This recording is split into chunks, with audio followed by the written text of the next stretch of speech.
Howdy do, Exiles. There's been a lot of talk about bleeding, aggravated bleeding, jagged technique, war of attrition, what's good, what's not. And we have my wonderful friend Mokaref, a very good, IRL friend of mine who is incredibly intelligent and made this little spreadsheet for us to ensure that I have a good league start. So this spreadsheet is a representation of the breakpoints of chance to aggravate versus attack speed and how much more multiplier you're going to get out of jagged technique, right? So we're using my POB right here for lacerate.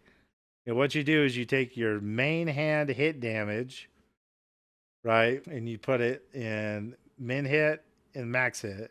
And then your APS, mine's 3.17. And then we're only taking one aggravated node, which is right here, right? And then we have obviously 100% chance to bleed. So you input all that stuff, and I'm gonna let Mocha take over here because he's the wizard on this. Yeah, there's a lot of assumptions in this spreadsheet. We don't take into account things like whenever you apply aggravated bleed, it's it's a chance to aggravate all the bleeds that have come before it, really. So some of these numbers are a little inflated, but I think it gives you a good feel for what percent chance to aggravate compares to just taking jagged techniques and guaranteeing your aggravation. So really, you explained it. You put all your inputs in here, basically from your POB. And just to clarify, this is just for builds that are not going crit and not going two-handed stun. So this is like for the lacerates and the other builds that aren't going crit. Yeah, I mean I built it for your build, but you can use it with those. You just really need to play with the chance to aggravate numbers if you can calculate what your actual chance to aggravate is. So if you have a 50% chance to crit and you have a 50% chance to aggravate on crit, then you put 25% in here, if that's the only source of aggravation you have. I see. Things like that. So what that'll spit out to your average hit, just, what's the mid-roll on your min-max hit. Attacks in window, all this is taking is, your hit APS, how many actual attacks are you getting on the boss. This hit window, just something I kind of came out with of like, how many times, like how often are you going to get to go in and for what duration, really. This is a duration of, you go in, Maven's doing something you don't need to dodge. Okay, I'm going to go smack Maven for a little bit, and then you got to go out and dodge stuff. So is that a 3-second duration? Or are you going to get to sit in there, stand in there and face tank it for 10 seconds? And this is kind of up to you to play with. We kind of decided on a 3 seconds, probably on the higher end of things for dodging in and out and hitting stuff. But for melee and PoE, dude, in and out is our game. Yep. So 3 seconds, play with it how you want, but it'll give you an idea of that. So then you get your attacks in window, your bleeds in window. This is going to be the same for most bleed builds because you're going to have 100% chance to bleed. But if you don't, then you can kind of see if that makes a difference.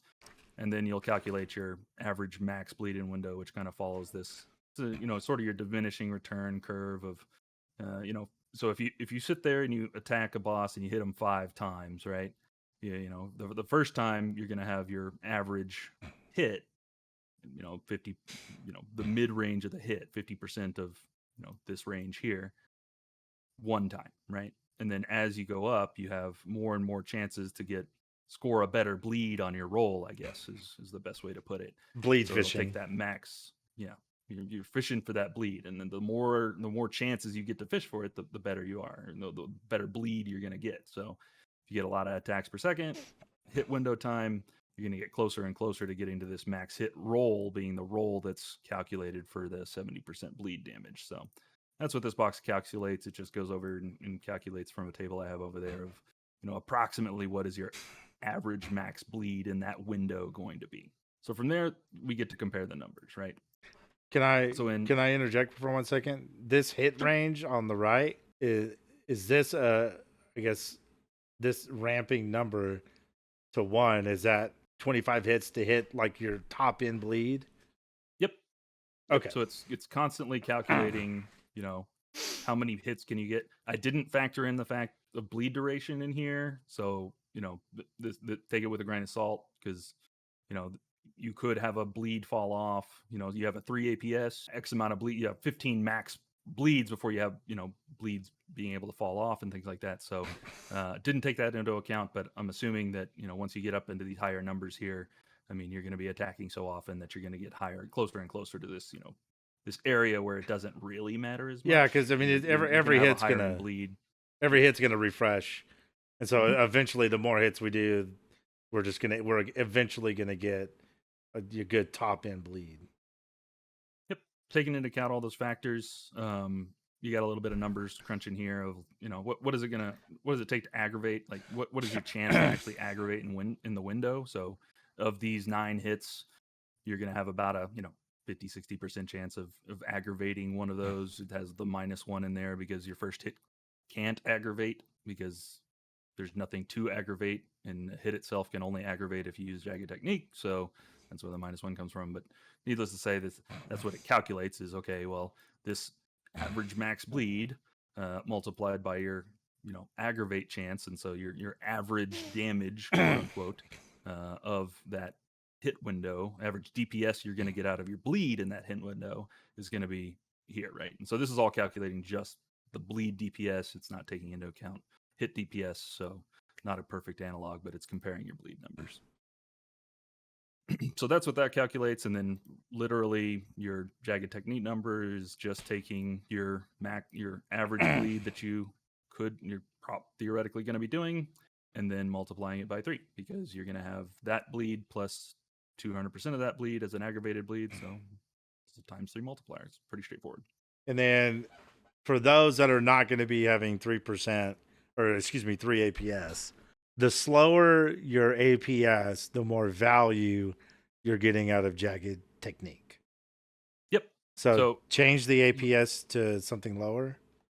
Yeah. So if you have say you have a 2 APS build, say like a 2.2 APS build, the lower your APS number and the lower the amount of time you get to hit the boss. Those are the 2 big things that factor into Jagged Technique giving you more damage. And this is just a more damage percentage on the bleed.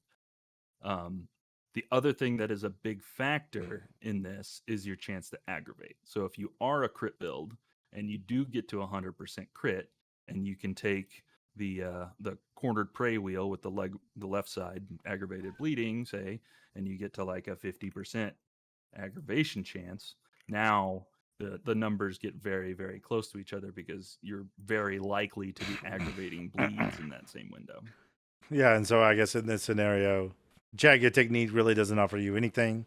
You would just you would just need to go War of Attrition at that point. Yeah, I would say that, it seems like GGG knew what they were doing, at the 10% being the only, at least notable, that I found that's really, you just aggravate on a hit. There's also the stun one, which seems a little bit more for, I don't know, slower builds, slams, I don't know. Slams, like probably, yeah.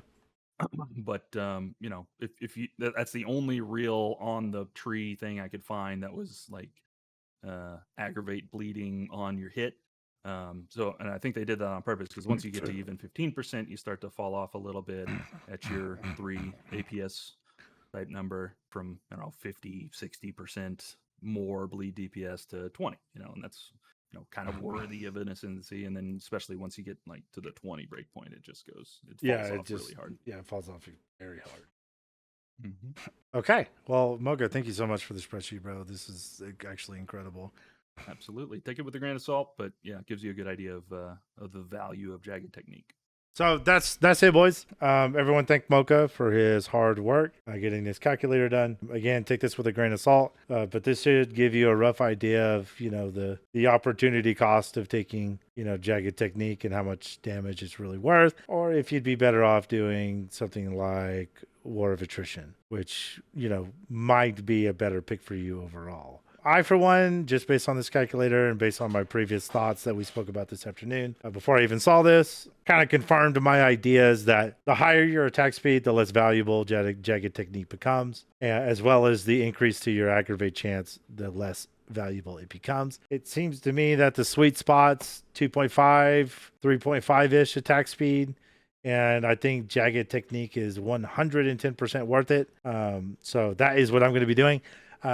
as a reminder, this is not also taking into account, crit chance, stun for aggravation. And this is really just for like lacerate builds that are just no crit, just full bleed kind of situation, which a lot of builds are going to be this league.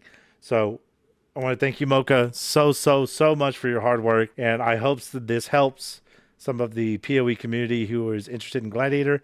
I hope it helps put y'all's mind at ease a little bit for this league start, because I know for me personally, I'm a little bit nervous going into this. But I think it's going to be, I think Glad Bleed is going to be a real banger, especially the crit version. The crit version is going to be insane, I think. So with that said, I will see you guys on league start. For those doing my SRS build, I think I'm pretty well going to be live Friday for the league launch. So feel free to drop in, ask some questions, etc., etc.